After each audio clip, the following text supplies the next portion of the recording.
विद्युत संयोग को विच्छिन्न करने सर्किट ब्रेकर ये है सर्किट ब्रेकर। ये सर्किट ब्रेकर को चलेगा ये होता स्विच ये सब हम जो जाउचे सप्लाई ये सब एसी सप्लाई विद्युत बेसी समान दीटा विभाग जो डीसी सप्लाई अछि एसी अछि ये सब जाउचे एसी डीसी आपण देखिए जो टॉर्च बैटरी खेलना जो बैटरी लगुची छोट छोट बैटरी सेगुडा सब डीसी निजर सोर्स अछि बैटरी ये डीसी डायरेक्ट करंट एसी होची अल्टरनेटिव करंट ठीक है हमें 50 हर्ट्ज रा फ्रीक्वेंसी जोटा कहू अल्टरनेटिव करंट करा होची एसी ये सब जहां जाउचे हम करू सब एसी ये है सर्किट ब्रेकर ये है तो स्विच ये स्विच रू हमें चाहिए ये स्विच को ऑन ऑफ कर सर्किट ब्रेकर को ऑन ऑफ करिया पे ये स्विच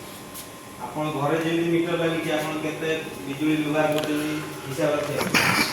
मीटर हमें केते बिजुली देलु कि आपण खर्च कले केते खर्च कले हमें जे बिजुली केते बंटन करू एटा इसका मीटर ये देखि हमको कहयो केते बिजुली बंटन ये होची आमीटर में जो कोई करंट में मापिया था विद्युत करंट ये विद्युत करंट मापिया ପାଇଁ हमर ये जो तार रे केते विद्युत फ्लो होची ये मापी कर एटा रे जेतु एटा डिजिटल हे गेलानी ये एठे देखाई दउची नंबर रे केते आ मापिया पड़नी केते ये दिडा में बंद होची ठीक है ये मापी कर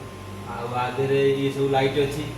लाइट द्वारा हमें जानी परिया ए स्विच ऑन अछि कि ऑफ अछि सर्किट ब्रेकर ये लाइट हमको इंडिकेट करके एठी सप्लाई आछि ना नहीं ये भी लाइट करके सेतो विभिन्न प्रकार लाइट दे ये होची एटा गोटे रिले रिले माने कोन जेमिति आपनक घरे लाइन जो विद्युत सप्लाई पहुंच न होले आपण केमि जानबे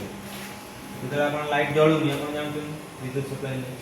आमे से केमि जानि विद्युत सप्लाई कोठी तार छिड़ी गला